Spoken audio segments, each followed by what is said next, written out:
Hello there. Good morning, good afternoon, good evening, good everything. How are you all doing? I'm doing great. Good to be here with you again. Oh, we're back. You know how we do it. Each time we come into this space, it's always exciting. Why? Because we have people within this space that want to share knowledge with us. Like we always say it, we come in to lean on one another's experience, and to forge a path. What are we going to be doing today? Yes, I am excited. I have this wonderful individual. I'll do a little introduction, then I bring him on, then yes, is a he. You just heard it. Now I let a little a little cat out of the bag. This person is a poet, a playwright, he's an author. He loves the space of creativity. Each time he's in that space, you just wonder, he was born to do this. He has a calm demeanor, but when you see him in that space, he's like a tiger, He's loud, he's audacious. Who is this person? Who am I talking about? This. Yes, that's the name. Dike Chukwumerije. Enough of all the banter. Let me bring him on now. Hello there. Hello, Abakri. Thanks for having me. As you're Dike, introducing you're me, I was welcome. wondering whether it was me you were introducing. Of course, it's you. It's you. It's you, guys.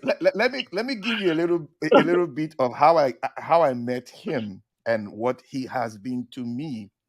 You know, I think it was I was listening to a radio conversation and I heard his voice reciting, his poem, "The Wall and the Bridge." I think that's the title of that poem.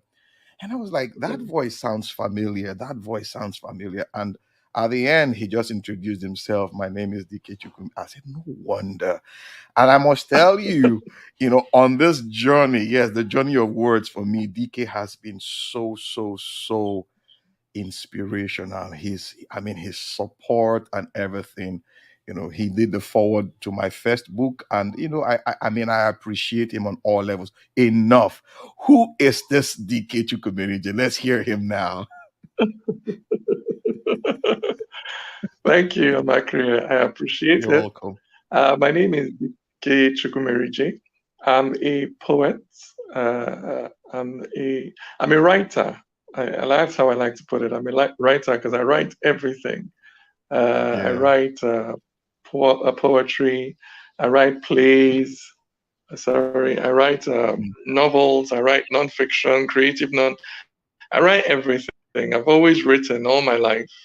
Writing has always been Hmm. a way for me to deal with issues, get through issues. So I've always used it as a coping mechanism growing up. Mm, I mm, come from a large family. I have lots of siblings.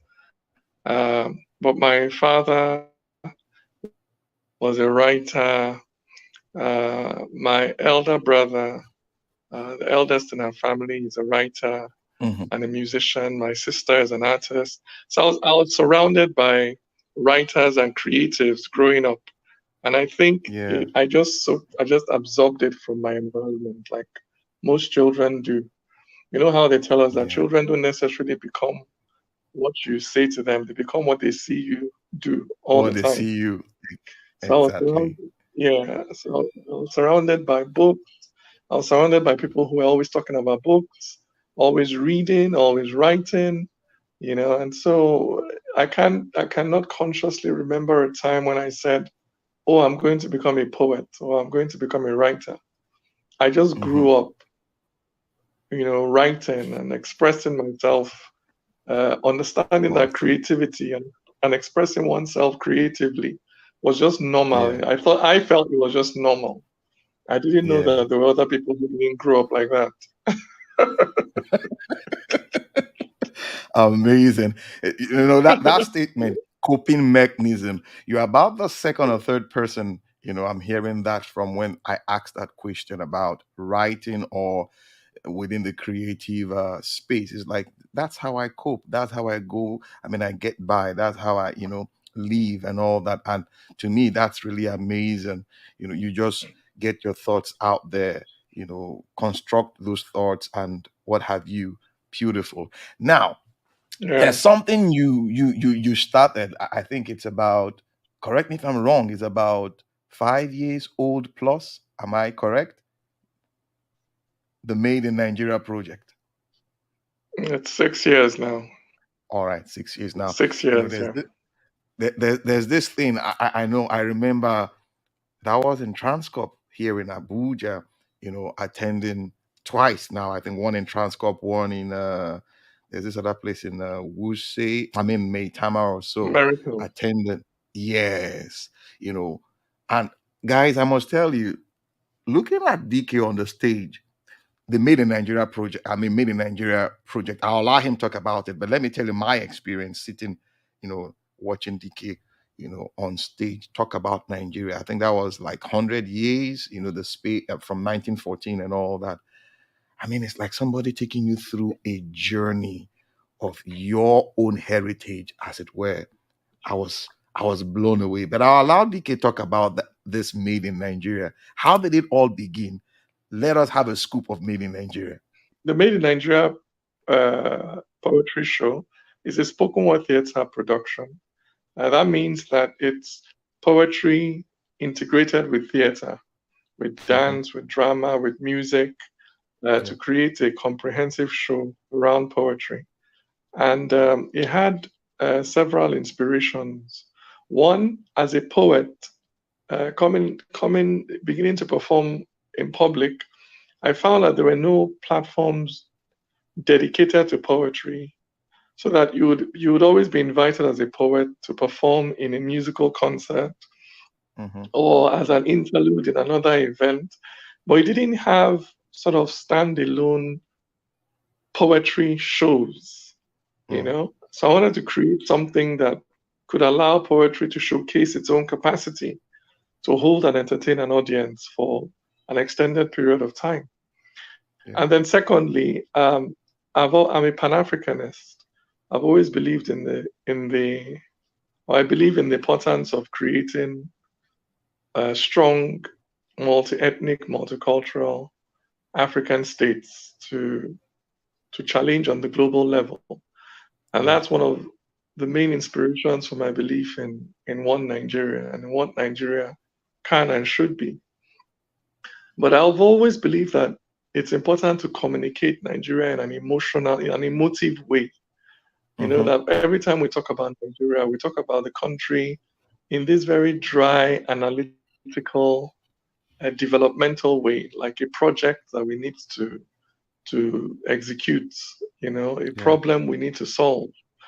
Mm. We hardly speak of the nation as a homeland to which we are emotionally attached, and from which we emerged, a homeland that Hmm. is responsible for our personalities, both the good and the bad and the ugly, but that Yeah. a womb from which we emerged.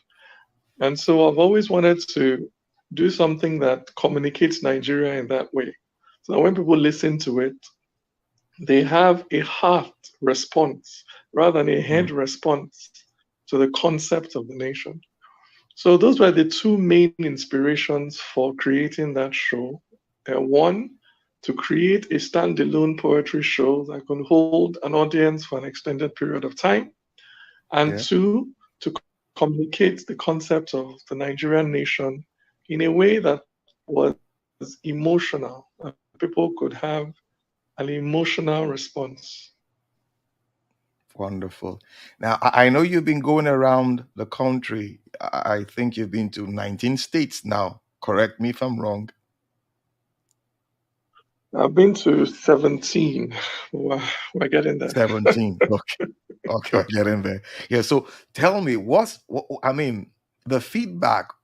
I know on Facebook, I've seen one or two things, coming in, but from your own perspective, what has been the feedback like, the response, the reception, and all that from, the 17 states so far?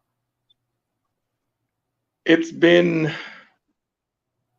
it's been surreal, Mm, It's been mm, everywhere we've gone with the show, we found welcome, we found a very warm welcome. We find people responding to it in the way that I hoped that people would respond to it. So if Beautiful. sometimes people cry, they laugh, they come away telling me, look, I've never looked at this country like that before. I never felt you've inspired patriotism in me. You've Mm, inspired a love for my country in me. So mm, this is the response we've been getting across the nation, from wonderful. north to south, Christian, Muslim states. Everywhere we go, we find this response. So it's just people, like I said, it's very rare to find Nigeria being communicated in an emotional way, in a Mm-hmm. way that makes you think, you know what, this is actually my hometown. This is my homeland. This is the reason why I have the personality that I have. You do understand? I do. So I the do. response has been amazing, and it's been uniform. I also use it All to right. tell people that that's why you can't really say that, oh, we are so different, we can never understand each other. And if I can go to Maiduguri and do a poem and get a response, and then go to Lagos and do the same poem and get the exact same response, and go to Mina, do the poem, get the same response, come down to Umuahia, do the same poem, it means that we share there's something we share that allows us all to There's respond a to the same connect. story in the same way, Eh, you yeah. know? So I said the connect is the same, just like you're saying now, from Maiduguri to Mm, Mina to Newi to Abuja and all. The same poem or the same show or the same act, the response is, I mean, just the same. So now, from your perspective, what do you think is the issue? I mean, why can't we just see ourselves for who we are, that we are one people? I think the problem is the narrative. Hmm. Um, we have historical narratives that we've all been socialized into.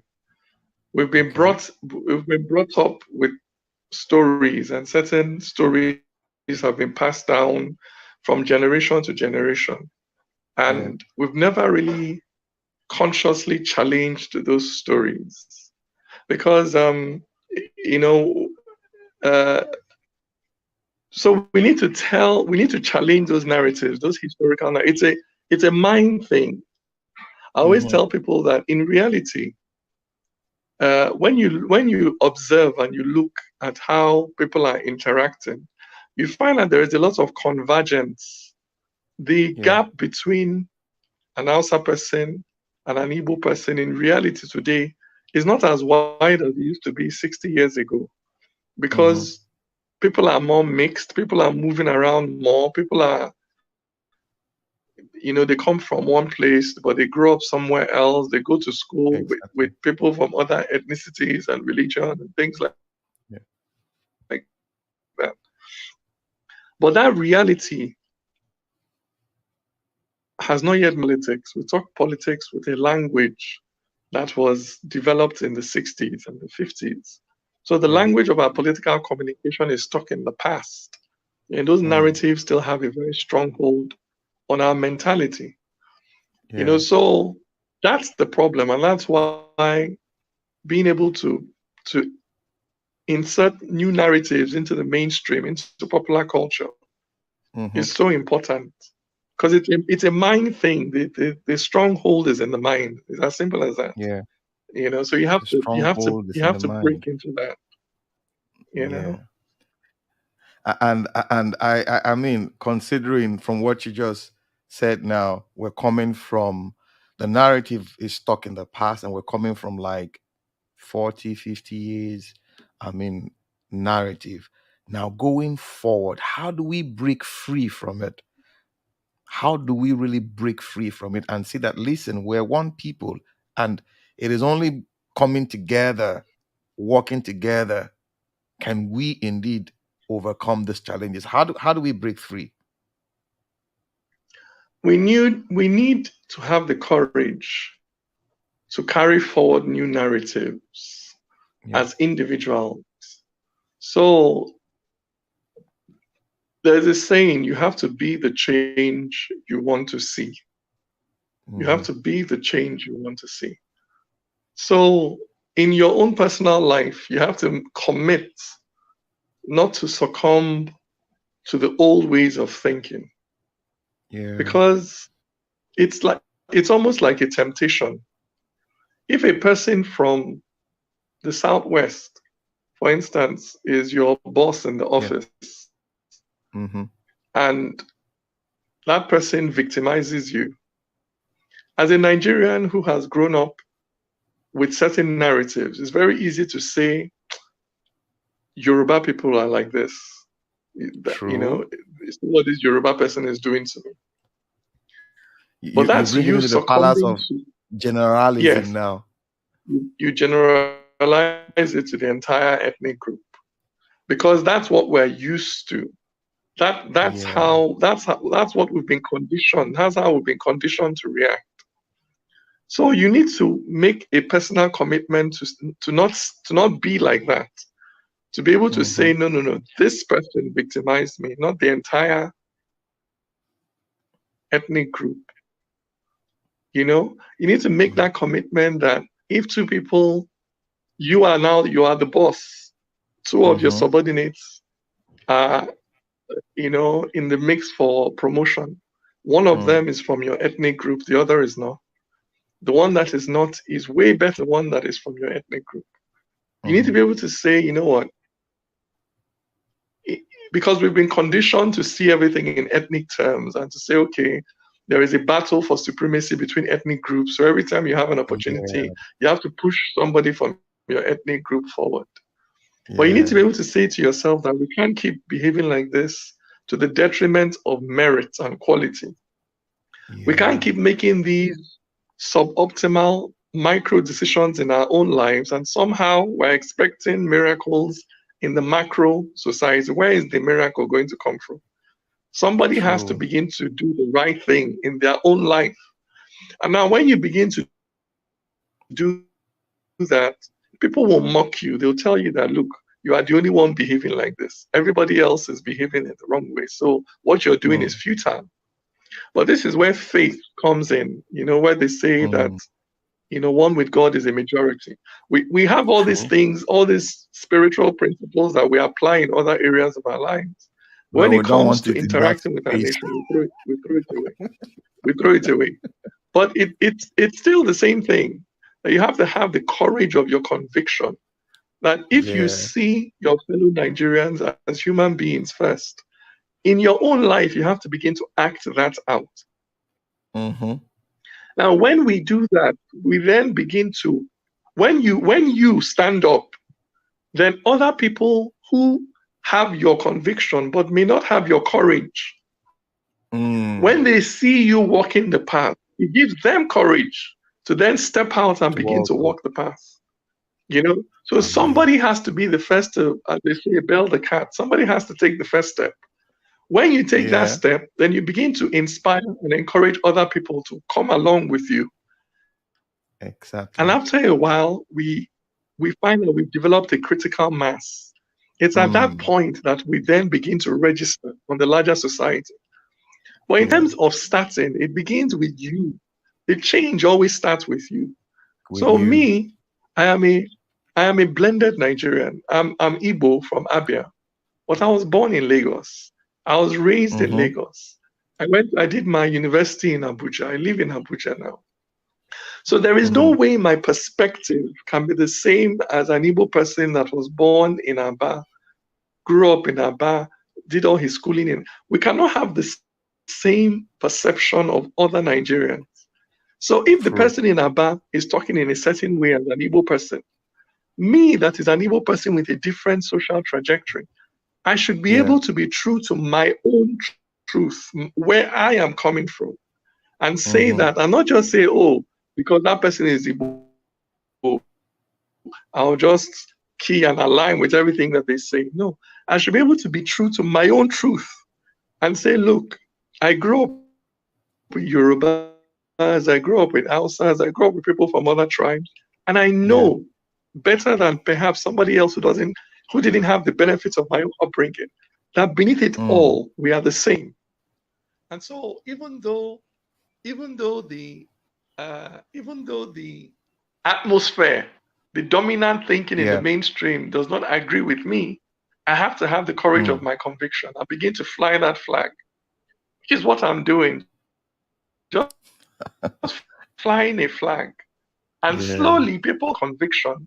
when they see you, they're like, this Begin. person is saying something that I believe, even though I've been a bit intimidated by I've not been able to articulate it, or I didn't know whether if I'll sound foolish, but that person is saying it. Yeah. So let me to begin to align. So really, Yeah. Amakri, I believe in organic growth. As the change begins with you. With you. It doesn't begin with the multitude. It begins with you being true to yourself first. Yeah. Then we can talk about other things. Yeah. I listening to you now, I was having a conversation with my nephew on the danger of generalism, as in you just sit down and you make this general statement. And many a times when you do that, so many times when you do that, I beg your pardon, you come to see that you miss out on so many levels. So many levels.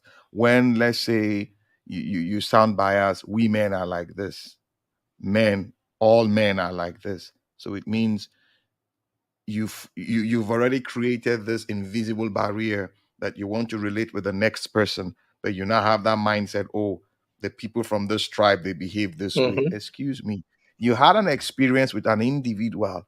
That doesn't mean you should just use one blanket and just cover everybody from that whatever. So you need to sit down and deal with people on the merit, as in, Yeah, this person yeah, hurt me, so I'll deal with the person on that basis, not this person hurt me, so I just take the whole tribe and deal with them. And the courage, you kept using that word, the absolutely. courage. You must have that courage. You must have that courage. And I think that is what we need as a people, the courage to change, as in, I must make this change. You're the Yeah, only person in this. I mean, shout, yes, I agree, I'm the only person. But organically, I see this, and by faith I see this grow. I see this take wings, take flight. And with time, you begin to see people yeah, ride under that flag with me. Amazing. So what is next? Where are we going next with Made in Nigeria? yeah.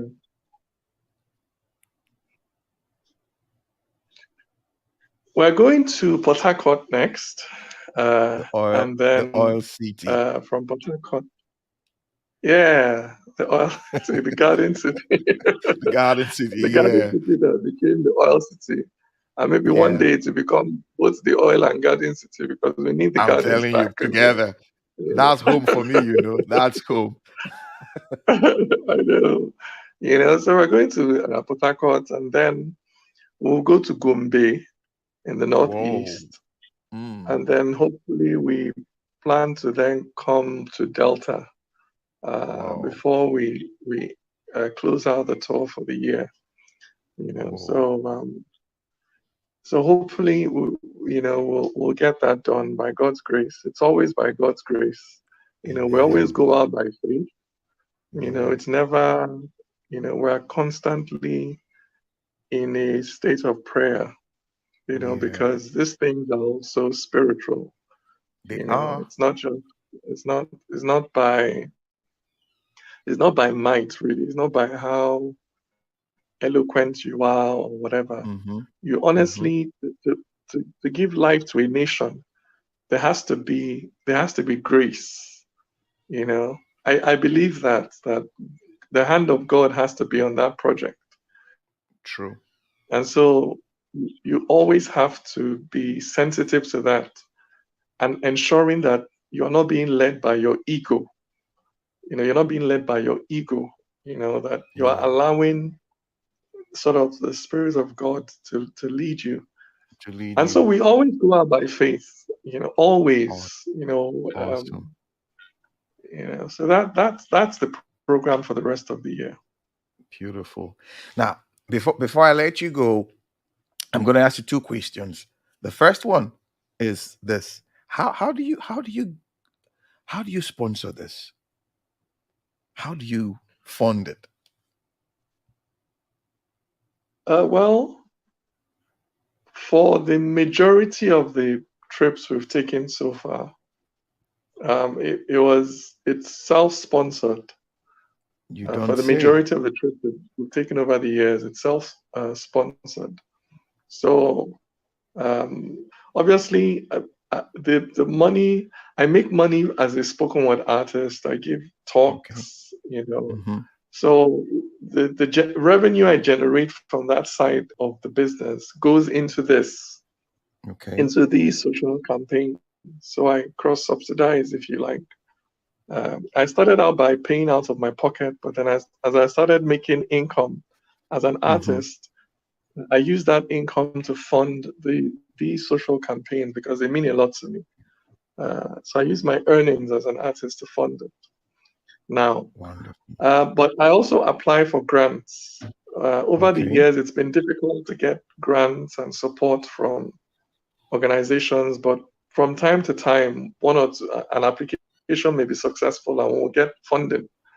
So for this Okay. particular tour that I'm on, this section of the tour, since January, uh, we've been to 4 states already. We've been going to a state every month since the beginning of Mm-hmm. this year. So Mm-hmm. this particular tour, we got funding from it from the Shehu Musa Yar'Adua Foundation to go to six Awesome. states, one in each geopolitical zone. So that Beautiful. has also been really helpful to allow us to move a bit faster. Because without Beautiful. funding, we still go, but we just go slower. We may do one or two in a year. Mm. But with funding, we're able to do more, which is always better. Wonderful. Now, can you tell us the demography of your team? Because I know you have this huge team. Each time I see you guys, the noise and everything. What's the Yeah. demography like? I have people, from the early 20s up to uh, early 40s in the team. Mm-hmm. But most of them are, I guess, in their mid to early 30s, the majority Okay. of the members of the team. We Yeah. have both male and female members. We have people from the North and the South in the team, Christians and Mm. Muslims in the team. And Amazing. then we also have different skill sets. So some are dancers, some are actors, some are organizers, some are Mm. backstage, some are tech. So we have a mix of skill set. So it's a very diverse team and very mixed. And it's Oh, something that I'm also quite happy about because the Made in Nigeria project is not just about growing or impacting positively on the audience. It's also about impacting positively on the artists that are doing the show. So we're very growing their particular skills. about Mm. self-growth, capacity building for Building. the artist on stage. Because Awesome. one of the things we're also trying to address is artists, particularly in this genre, are often treated quite badly. Mm. They are underpaid, they are used, and then underpaid. They're not really Underpaid. respected. Yeah. So with my own team, yes, I try and ensure that they are supported. There's an ecosystem of love and respect, and that Mm. they are paid properly. They are treated well when we go out. You're given a comfortable bed to sleep in. You travel in a comfortable. Those little things that make you know that you are of value. Of And value. because of that, one of the milestones or one of the achievements we have as a team is that it's very rare to see. First of all, is I don't think there is any production in this country that has been going for 6 years consistently. I don't think there's No. any play that you can think of that has been going No, around the country like we are no, doing. you're And we've been correct doing it about for that. 6 years. You Yeah. will not find anything else. But then we've had the same team roughly for 6 years. There has been one or two changes where people have to, like we had somebody that had to, he was going to do his PhD. We've had, Okay. things like that, but we roughly had the same team on this journey, which is also More or less, very rare because you've been together. we've been together. We've been together Wow. on this journey for 6 years. So, Wow. and that's rare to find a production team that stays together like that for this extended period of time.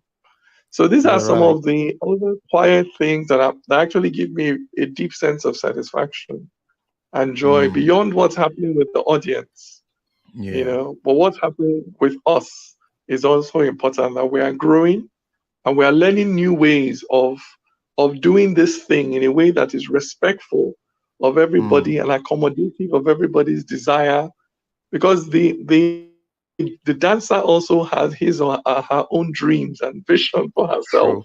or himself. True. So for the True. production to accommodate your own desire to grow is Wow. important. It's something that I'm very happy about.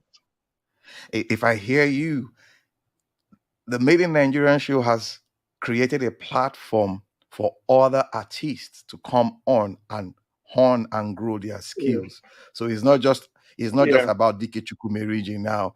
It is Dike providing that platform, giving opportunity to young artists to come on.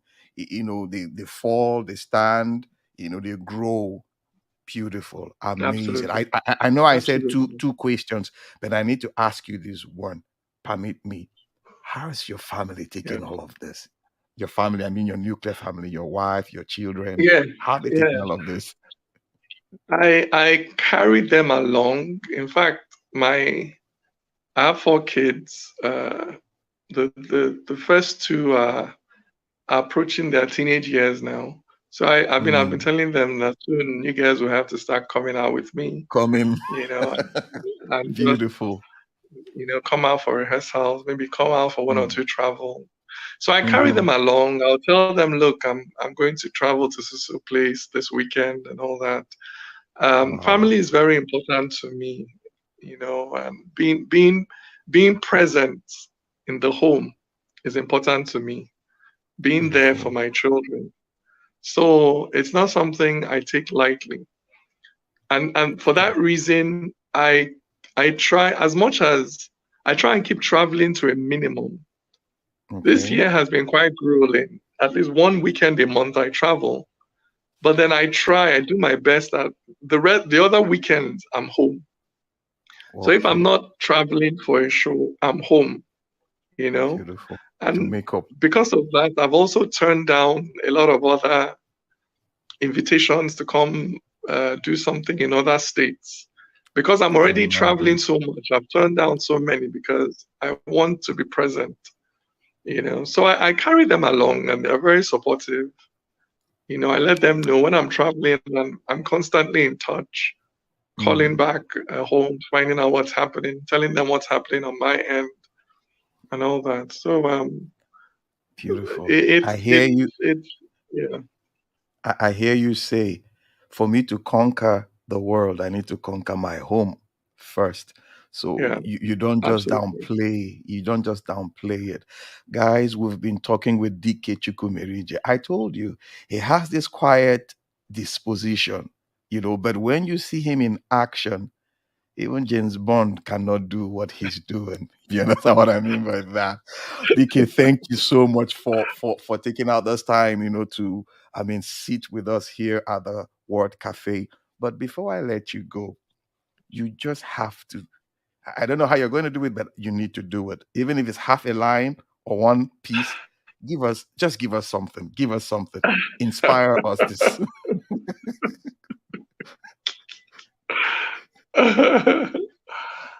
Okay. I've been at my desk since 6 in the morning, but nobody cares. Nobody is watching. My boss won't come until much, much later. And even if he noticed, it still wouldn't matter. It does not matter who does all the work. who sits at his desk and works round the clock. For merit sits way down on the checklist. And if ever considered, it certainly lasts. First, there are those questions that top every form. Your name, your age, please, where are you from? Your marital status, and what is your faith? Your village, your tribe, please, what is your state? Hmm. I looked at that question and questioned myself. If I wrote down Abia, would that be the truth? Would that really describe my life's history? If I wrote down Igbo, would you understand me? That when I was born, the roads were broken. That I grew up in ruins when nothing was working. That I had to give bribes just to get what was mine. That the victims were always those who stood in line. That my tribe did not catch me when the economy crashed. That federal character was not something armed robbers observed. That when leaders went rogue, it hurt everybody, and suffering drove migrations across the whole country. That my roots are those people that kept me alive, and my roots are those places that helped me to thrive. But those people and places are scattered all over. That the one thing I know is that I was made in Nigeria. Amazing, guys. We were made in Nigeria. DK, thank you so much. I was just like, where is he taking us with this? And indeed, he took us to that very spot, made in Nigeria. If you are in Port Harcourt, I think it's in May, sometime in May, this May, please, May Aztecs. the 28th. Yes, Yeah. Aztec Center, somewhere in Sani Abacha Road. I encourage you guys, go listen to DK. You will not regret it. You will be inspired. You will be awakened to believe in this country again. Oh, I can go on and on, but I need to let DK go because he has to attend to family also. Till we come your way again. You know how we say it on the show. Bye for now.